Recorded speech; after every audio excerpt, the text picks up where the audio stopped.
ॐ नमः सिद्धेभ्यः ॐ नमः सिद्धेभ्यः ॐ नमः सिद्धेभ्यः। नमो अरहन्ताणं नमो सिद्धाणं नमो आयर्याणं नमो अजायाणं नमो लोये सवसाहुणं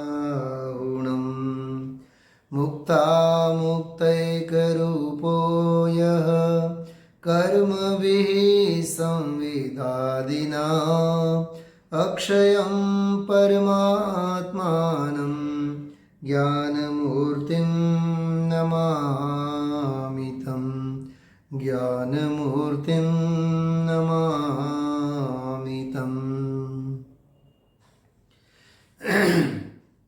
अष्टानिका के पावन अवसर पर हम आप लोग अकलंक देव की एक अपूर्व रचना, जिसमें जैन दर्शन भी है, जैन तत्व भी है, जैन अध्यात्म भी है और जैन भक्ति भी है। दर्शन, भक्ति, अध्यात्म और सिद्धांत, इन सब का सुरेख संगम इस स्वरूप संबोधन स्तोत्र के अंतर्गत हुआ है। उसी ग्रंथ के आधार से विधान पूजन भी हम आप लोग कर रहे हैं और दैनिक स्वाध्याय भी हम आप लोग कर रहे हैं। विगत 4-5 दिनों में हम आप लोगों ने मंगलाचरण का श्लोक और दूसरा श्लोक, जिस दूसरे श्लोक में अस्थि स्वरूपी, उपयोग स्वरूपी भगवान आत्मा और क्रमशः हेतु और फल का वहन करने वाला, कारण और कार्यपने को प्राप्त होने वाला, ऐसा वह भगवान आत्मा ग्राह्य भी है, अग्राह्य भी है, अनादि अनंत है और उत्पाद व्यय द्रव्यत्व लक्षण को लिया हुआ, समेटा हुआ, ऐसा उसका सारा वस्तु स्वरूप है। पंचास्तिकाय के अंतर्गत 27वीं जो गाथा है, उस गाथा में जीव के कई अधिकारों की वहाँ बात की है। वह अस्थि स्वरूप है, उपयोग रूप है, ऐसी बातें हैं। ठीक वैसे ही द्रव्य संग्रह के अंतर्गत जीवो वो गमो अमुत्तिकत्ता सदेह परिणाम परिमाणो, ऐसी गाथा आती है। जीव जीव है, उपयोग मैं है, अमूर्तिक है, कर्ता है, भोक्ता है। ऐसे जीव की मर्यादाएं कौन कौन सी हैं, उनको जीव के अधिकार कह सकते हैं अपन। शास्त्रों में भी कहा है जीव के ये अधिकार। तो यहाँ भी उसी प्रकार से जीव अस्थि स्वरूप है, जीव उपयोग रूप है, क्रमशः कर्तापने को प्राप्त होता है। कर्तापने को प्राप्त होता है इसलिए वह भोक्तापने को भी प्राप्त होता है। तो नाना प्रकार की अपेक्षाएं जिनागम में वस्तु स्वरूप के निर्णय में बताए जाते हैं, समझाए जाते हैं। यह जो दूसरा श्लोक है, इसमें लगभग सभी विशेषणों की हम आप लोगों ने विस्तार से चर्चा की है विगत 2 स्वाध्याय में। लेकिन आज ग्राह्य अग्राह्य से संबंधित और उससे पहले क्रमशः हेतु और फल का वहन करने से संबंधित जो प्रकरण है, 2 विषय बिंदु हैं जिनका मैंने संकेत कल ही कर दिया था। उन दोनों की हम आप लोग यहाँ विशेष चर्चा करेंगे। पहला मूल श्लोक पढ़ते हैं, दूसरा श्लोक है, मूल श्लोक मैं यहाँ से पढ़ रहा हूँ। सोऽस्त्यात्मा सोपयोगोऽयं क्रमाद्धेतु फलावः योग्राह्योग्राह्यनाद्यन्तः स्थित्युत्पत्तिव्ययात्मकः। बहुत सरल अर्थ हैं, बहुत गंभीर अर्थ हैं, समझने जैसा अर्थ है। मैं वह अस्थि स्वरूप आत्मा उपयोग रूप हूँ, क्रमशः हेतु और फल का वहन करता हूँ, ग्राह्य भी हूँ, अग्राह्य भी हूँ, अनादि अनंत हूँ, और उत्पाद व्यय द्रव्य मैं हूं। ये गाथा का मूल अर्थ है। हम आप लोगों ने इसकी जो 2 टीकाएं हैं उन दोनों टीकाओं के आधार से काफ़ी कुछ चर्चा की है। अब जो इसमें जो मूल पहली पंक्ति में जो क्रमाद हेतु फलावह ये जो चर्चा है, इसके आधार से 7 तत्वों की स्थापना, 7 तत्वों की अपेक्षाएं इस एक विशेषण में किस रूप से घटित होती हैं उनकी हम आप लोग चर्चा करेंगे। देखिए, सबसे पहले वहीं से मैं प्रारंभ करता हूं। हेतु शब्देन, मूल संस्कृत टीका थोड़ा सा पढ़ते हैं अपन लोग। हेतु शब्देन कारण समय सारता। देखिए, हेतु शब्द के माध्यम से कारण समय सारपना सिद्ध होता है। जैसे शास्त्रों में कई जगह है, नियम सार में भी, कि जीव जो है वो कारण समय सार रूप है, कार्य समय सार रूप है। जो वहाँ स्वभाव अर्थ पर्याय के भेद प्रभेदों की जब चर्चा हुई नियम सार में, वहाँ ये सब ज्ञान से संबंधित, उपयोग से संबंधित सारा प्रकरण आता है। तो हेतु शब्द जो है वो हेतु शब्द कारण के अर्थ में प्रयुक्त होता है। तो कहते हैं कारण समय सार पना सिद्ध होता है हेतु शब्द से। अब कारणपना सिद्ध होता है तो कार्यपना भी सिद्ध होगा। कैसे? फल शब्देन कार्य समय सारता, कि फल शब्द से कार्य समय सारपना सिद्ध होता है। अब क्या कहना चाहते हैं इसमें कि इति उपयोगस्य, देखिए क्या कह रहे हैं, इति उपयोगस्य क्रम भाव्य व्यवस्था द्वयम अथवा द्रव्यस्य गुण पर्यायात्मकत्वात् कारण कार्य कारणकता सूच्यते। देखो, उन्हीं में घटित कर रहे हैं कि उपयोग की 2 अवस्थाओं को, ये कहा ना, इस प्रकार क्रम से होने वाली उपयोग की 2 अवस्थाओं को दर्शन और ज्ञान के ऊपर अपन लोग लागू करें तो दर्शनोपयोग और ज्ञानोपयोग, इनके ऊपर भी कारण रूप और कार्य रूप, जैसे ऐसा भी देखिए शास्त्रों में बात आती है कि दर्शनोपयोग की प्रवृत्ति वह कारण है और ज्ञानोपयोग वह उसका कार्य है। क्योंकि दर्शनोपयोग पूर्वक ही ज्ञानोपयोग होता है, इसलिए दर्शनोपयोग को कारण के रूप में डाला और ज्ञानोपयोग को कार्य के रूप में डाला। एक तो ये विवक्षा। और आगे, अथवा द्रव्य के गुण पर्यायात्मकता होने से, ये क्या मतलब है? गुण पर्यायात्मकता होने से, किसको? द्रव्य को। तो द्रव्य जो है वह द्रव्य को गुण पर्यायात्मक पना, गुणपना और पर्यायपना, क्योंकि गुण पर्यायवत द्रव्यम, ये जिनागम का सूत्र है, गुण पर्यायों वाला वह द्रव्य होता है। अरे प्रवचन सार के अंतर्गत तो एक बहुत सुंदर गाथा आई। उस गाथा में तो ये लिखा कि कोई पूछे गुण और पर्यायों का आत्मा कौन है, तो मूल गाथा में लिखा हुआ है गुण पर्यायों का आत्मा द्रव्य है, ऐसा लिखा हुआ है। द्रव्य ही गुण पर्यायों का आत्मा है। कहने का मतलब ये है कि द्रव्य जो स्वयं है वो गुण पर्याय रूप है, और गुण पर्याय रूप होने से कार्य कारण स्वरूपता को सूचित करता है। तो द्रव्य जो है वह द्रव्य त्रिकाल गुणों को कारणपने के रूप में और पर्यायों को कार्यपने के रूप में स्वीकार करके वह परिणमन करता है। बहुत अद्भुत गाथा है।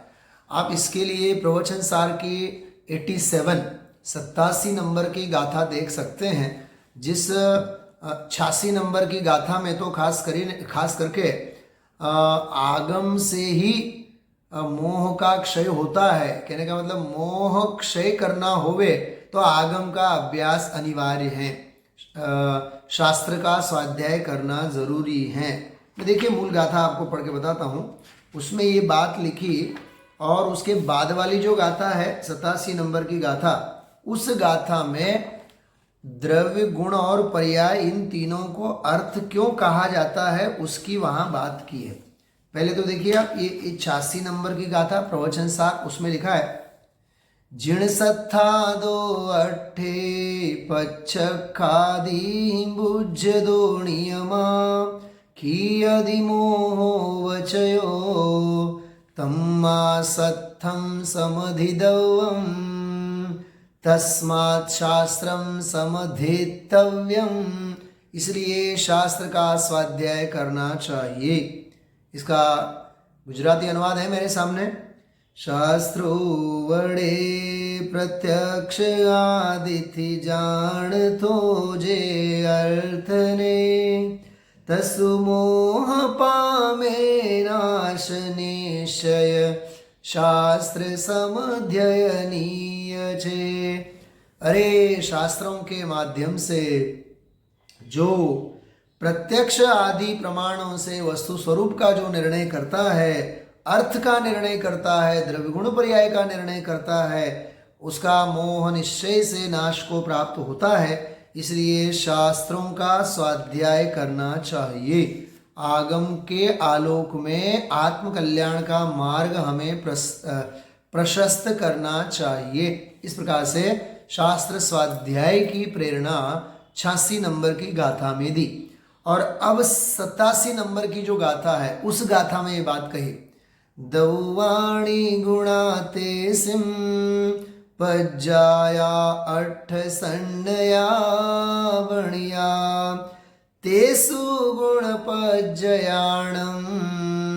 उनमें जो गुण पर्याय है, गुण पज्जयाणम अप्पा, अप्पा अर्थात आत्मा, दवती देशो, उन गुण पर्यायों का कोई आत्मा है तो वह द्रव्य है। ऐसा इसमें लिखा। बहुत सुंदर मार्मिक बात है। पूरी टीका कि गुणों के माध्यम से, पर्यायों के माध्यम से जो द्रव्य को प्राप्त करता है अथवा गुणों को और पर्यायों को प्राप्त करने वाला वह द्रव्य है। ऐसे ही द्रव्य के द्वारा और पर्यायों के द्वारा प्राप्त होने वाले, गमन करने वाले, आलम्बन लेने वाले वे गुण कहलाते हैं। और द्रव्य और गुणों के माध्यम से जो प्राप्त होते हैं, प्राप्त किए जाते हैं, वो पर्याय कहलाती हैं। इस अर्थ में द्रव्य, गुण और पर्याय तीनों के वाच्य भेद होने पर भी वाचक भेद नहीं है, इसलिए वो तीनों अर्थ कहलाते हैं। देखो, अर्थ का ये अर्थ है, क्या कहा, यदि अर्थ का अर्थ नहीं समझ में आवे तो अनर्थ हो जाए, और अर्थ का अर्थ समझ में आ जाए तो भावार्थ आत्मसात हो जाए। तो हमें अर्थ का अर्थ आना चाहिए। वस्तु को अर्थ भी कहा जाता है, पदार्थ को अर्थ भी कहा जाता है, लेकिन द्रव्य गुण पर्याय को अर्थ क्यों कहा जाता है, ये 87 नंबर की गाथा है, पूरी की पूरी गाथा है। बहुत सुंदर उदाहरण भी दिया है उसमें कि सुवर्ण द्रव्य है, पीलापन उसका गुण है, और कवच, कुंडल आदि ये सारे गहने जो होते हैं उनकी पर्याय हैं। तो कहते हैं सुवर्ण द्रव्य जो है, सुवर्ण जो है वो पीले पने रूप गुणों के द्वारा और कवच, कुंडल आदि जितने जो भी पर्याय हैं उन पर्यायों के द्वारा प्राप्त होता है, गमन करता है, आलम्बन लेता है, आश्रय लेता है, इसलिए वह द्रव्य अर्थ कहलाता है। ईयर्ति इति अर्थम, जो गमन करे, जाने, आधार ले, आलम्बन ले, उसे अर्थ कहा जाता है। ऐसे अर्थ शब्द की उत्पत्ति बहुत सुंदर की है। यहाँ मुझे कहना ये है कि द्रव्य जो है वो गुण पर्यायात्मकता होने से, वो गुण पर्यायात्मक होने से कार्यपना और कारणपना वहाँ लागू होती है। जैसे गुणों को त्रिकाली, आप जैसे गुण तो त्रिकाली ही है, तो त्रिकाली गुणों को कारण के रूप में ग्रहण किया और ज्ञानादि गुण की जो पर्याय है वो कार्य के रूप में परिणमित हुई। इस रूप से भी कारणपना और कार्यपना घटित होता है। प्रवचन सार में जैसे शुरुआत की जो ज्ञान अधिकार की जो गाथा है, वो ज्ञान अधिकार की ही गाथा में शुरुआत में 26-27 नंबर की गाथा है। उस गाथा में भी ये बात विशेष आई हुई है कि जो असाधारण ज्ञान है, उस असाधारण ज्ञान को कारण के रूप में ग्रहण करके ऐसा आया हुआ है। तो वो भी विषय जो है वो बहुत सुंदर पढ़ने जैसा है, और उसे उसकी गहराई भी हम आप लोगों को समझने जैसा है। उसको भी आप लोग मूल में देख सकते हैं किस प्रकार से कारणपना और कार्यपना वाला जो विषय है वो आप उसके आधार से भी इस विषय की गहराई को और समझ सकते हैं। तो ये सब ज्ञान अधिकार की गाथाओं में सब जगह, कई जगह ये सारा का सारा प्रकरण बहुत गहराई से आता है। तो हम आप लोगों को जो है थोड़ा सा अभ्यास ज़रूर करना चाहिए। देखिए इसमें 30 नंबर की जो गाथा है, 30 नंबर की गाथा, उस 30 नंबर की गाथा में लिखा है कि उसी प्रकार स्वसंवेदन भी अर्थात ज्ञान भी आत्मा से अभिन्न होने से कर्ता अंश से आत्मता को प्राप्त होता हुआ ज्ञान रूप कारण अंश के द्वारा, देखिए कारण अंश के द्वारा कारणभूत पदार्थों के कार्यभूत समस्त गेयाकारों में व्याप्त हुआ वर्तता है।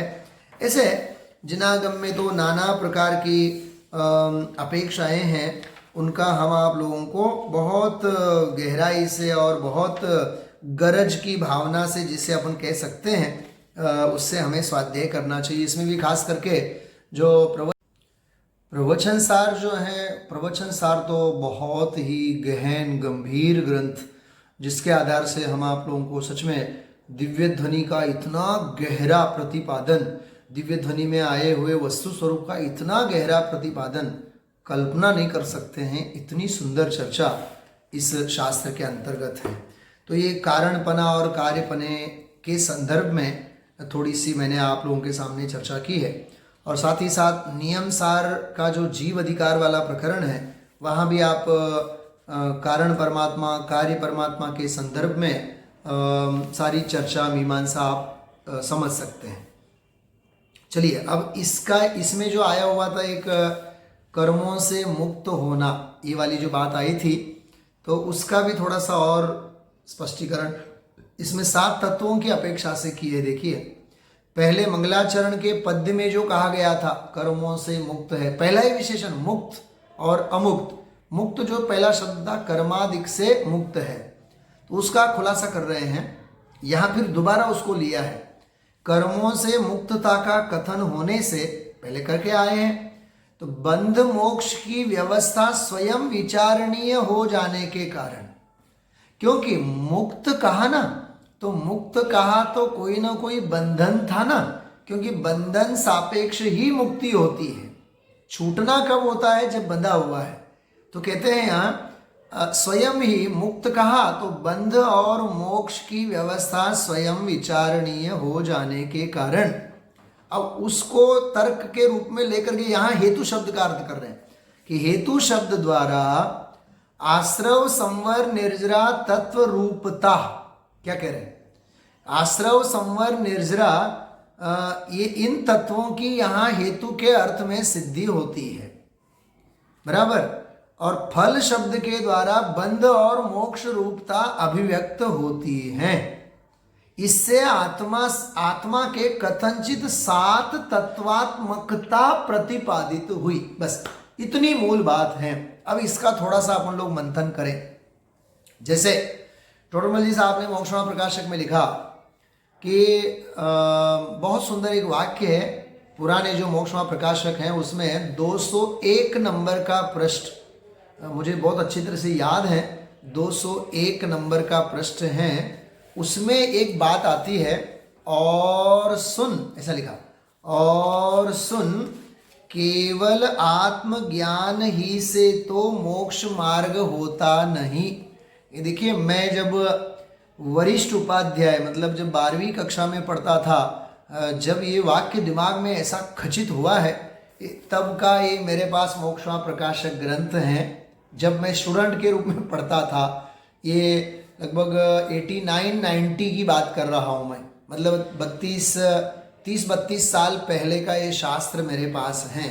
इसमें देखिए, मैंने आपको कहा था 202 पेज नंबर 202 नंबर का पृष्ठ है, इसमें ये वाला वाक्य देखिए, और सुन, देखा, और सुन केवल आत्मज्ञान ही से तो है, आत्मज्ञान ही से तो मोक्ष मार्ग होता नहीं। इतने छोटे से पैराग्राफ में टोडरमल जी साहब ने 7 तत्वों की अपेक्षा सिद्ध कर दी है। ये प्रकरण पढ़ने जैसा है, बहुत सुंदर प्रकरण है।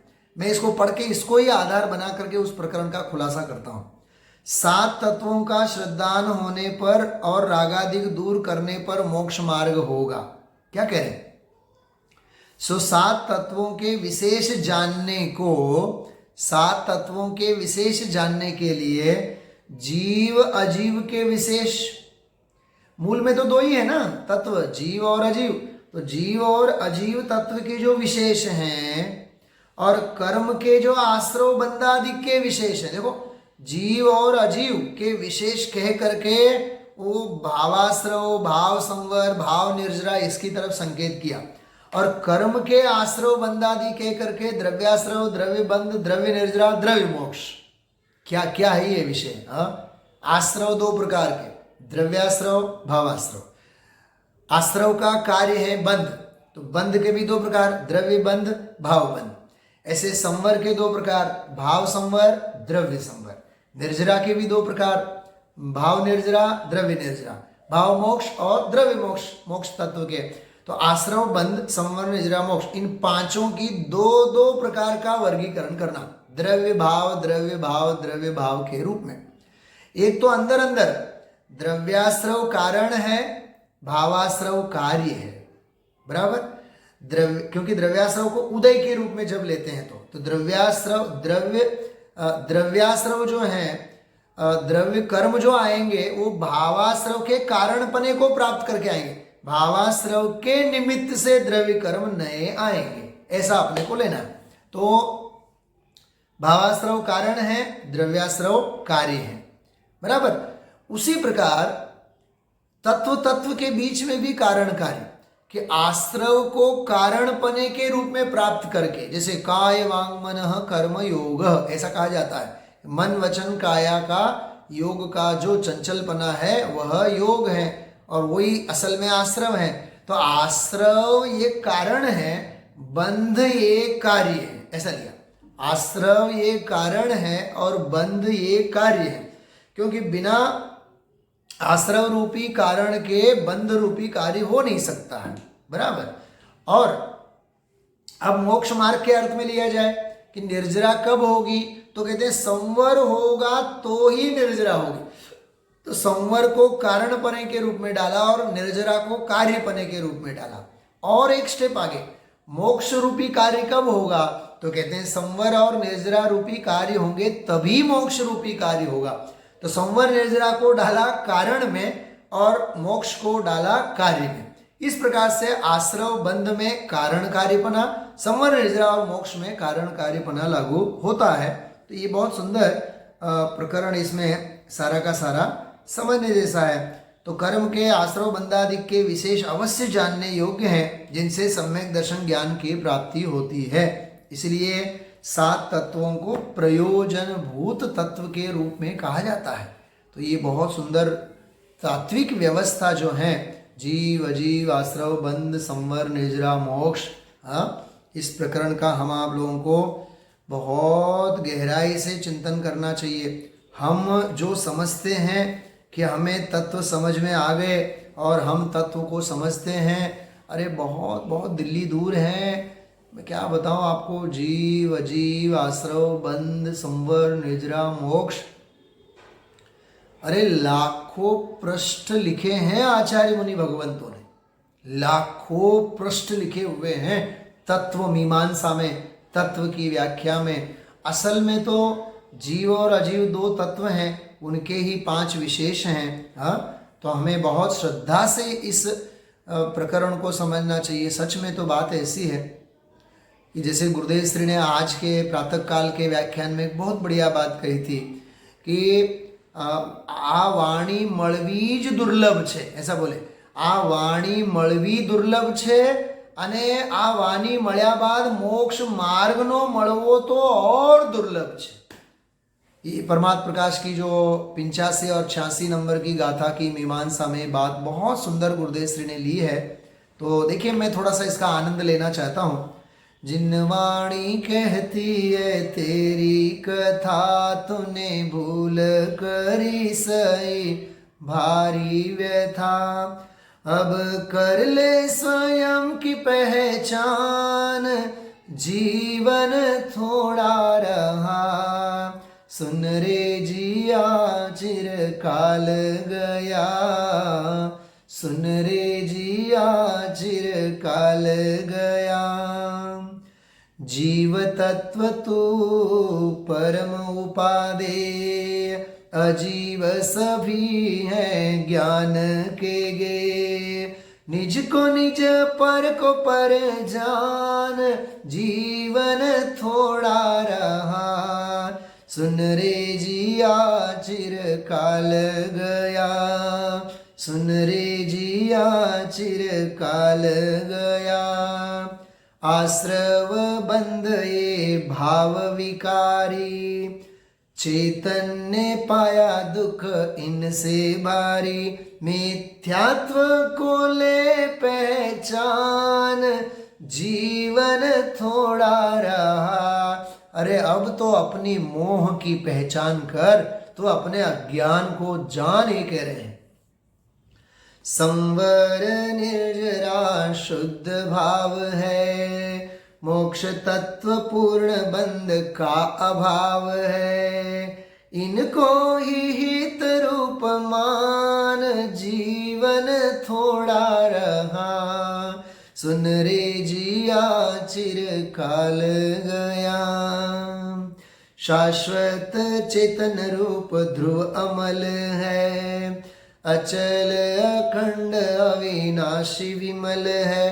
अब तो कर ले श्रद्धा, अब तो कर ले सम्यक श्रद्धान, जीवन थोड़ा रहा। सुन रे जिया चिरकाल गया, सुन रे जिया चिरकाल गया। सच में ये अध्यात्म की लोरियां हैं। हमें अपनी चैतन्य जागृति, चिर चैतन्य जागृति के लिए ऐसी आध्यात्मिक लोरियों का निरंतर श्रवण करना चाहिए, चिंतन करना चाहिए, मनन करना चाहिए। तो 7 तत्वों की व्यवस्था कारण कार्य के रूप में हेतु और फल के विशेषण के माध्यम से सिद्ध हुई। तो इनमें मूल बात तो ये सिद्ध की है, इति आत्मनः कथंचित सप्त तत्वात्मकत्वं प्रतिपादितम भवति। इस प्रकार से कथंचित कोई अपेक्षा से आत्मा को 7 तत्व स्वरूप सिद्ध किया। देखिए ये सुंदर चर्चा यहां पूरी हुई। आगे बढ़ते हैं। अब कहते हैं जो अग्राह्य कहा था, अग्राह्य जो विशेषण आया था पहले ही मंगलाचरण में, तो कहते हैं अग्राह्य इस प्रकार, दूसरे श्लोक में जो अग्राह्य ग्राह्य कहा था, अग्राह्य जो शब्द कहा था कि संधि विच्छेद करके अग्राह्य ग्राही इन 2 विशेषणों के द्वारा कि जो रस रहित, रूप रहित, गंध रहित, अव्यक्त चेतना युक्त और चेतन गुण युक्त, शब्द रहित, अलिंग ग्रहण अनिर्दिष्ट संस्थान है, उसे जीव जानो। 172 नंबर की गाथा, बराबर। प्रवचन सार की, समय सार की 49 नंबर की गाथा, ये जो मूल गाथा जो 5 परमागमों में पाई जाती हैं, उस गाथा को याद किया। अब कहते हैं इस गाथार्थ का प्रतिपादन किया है ये ग्राह्य अग्राह्य के बोल में। वहां अग्राह्य इस विशेषण के द्वारा आत्मा इंद्रिय लिंग आदि से ग्रहण करने योग्य नहीं है, ऐसा अर्थ करके 172वीं गाथा की तत्व प्रदीपिका टीका में अलिंग ग्रहण पद के द्वारा वर्णित जो 20 अर्थ हैं, उनका भी यहाँ हमें ग्रहण कर लेना चाहिए। इस प्रकार से यहाँ 172 नंबर की जो गाथा है, उसके अलिंग ग्रहण के बोलों की तरफ हम आप लोगों का ध्यान आकर्षित किया है। वो इंद्रियों के द्वारा ग्रहण नहीं किया जाता, इंद्रियों से वह जानता नहीं है, इंद्रियों के द्वारा जाना नहीं जाता है, बराबर। वह इंद्रियों का विषय नहीं है, वह अनुमान का विषय नहीं है। ऐसे ऐसे बहुत सुंदर सुंदर सुंदर कि आत्मा अतीन्द्रिय ज्ञान गम्य है, आत्मा इंद्रिय प्रत्यक्ष का विषय नहीं है, बराबर। और आत्मा जो है वो इंद्रिय गम्य द्वारा जिसका ग्रहण नहीं होता, इंद्रिय प्रत्यक्ष पूर्वक अनुमान का विषय नहीं है, आत्मा अनुमेय मात्र नहीं है, इस प्रकार से अनुमाता मात्र नहीं है। और छठे बोल में जाकर के कहते हैं आत्मा प्रत्यक्ष ज्ञाता है।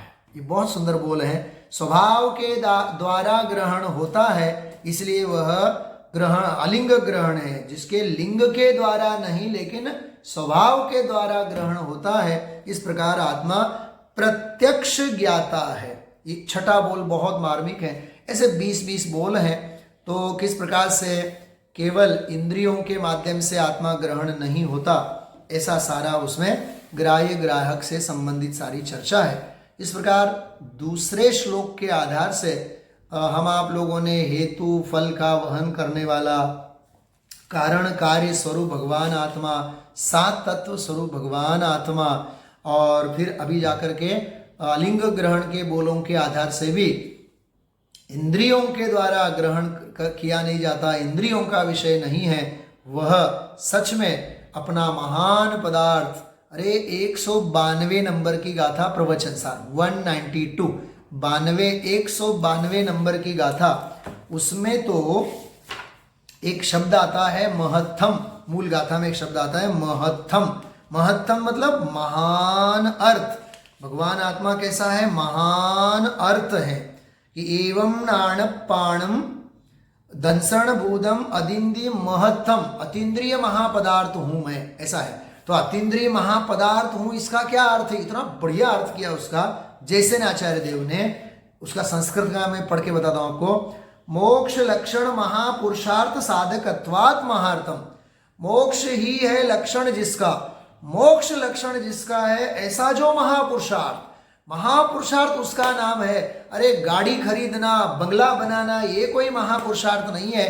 मोक्ष की साधना करना, मुक्ति की साधना करना, वह महान पुरुषार्थ है। और उस महान पुरुषार्थ को साधने वाला होने से, साधकत्वात्, साधकपना होने से आत्मा को महार्थ कहा जाता है, महान अर्थ कहा जाता है। ऐसे ऐसे आचार्यों की विभावनाएं हैं, आचार्यों की आगम प्रवीणता है, आगम कुशलता है। हम उनके रहस्यों को समझें और अपने आत्म कल्याण में आगे बढ़ें। इसके साथ ही यहाँ दूसरे श्लोक की चर्चा में समाप्त करता हूँ। अब कल से हम आप लोग तीसरे श्लोक की चर्चा की तरफ आगे बढ़ेंगे। अभी यहीं विराम लेता हूँ। ओम नमः सिद्धेभ्यः।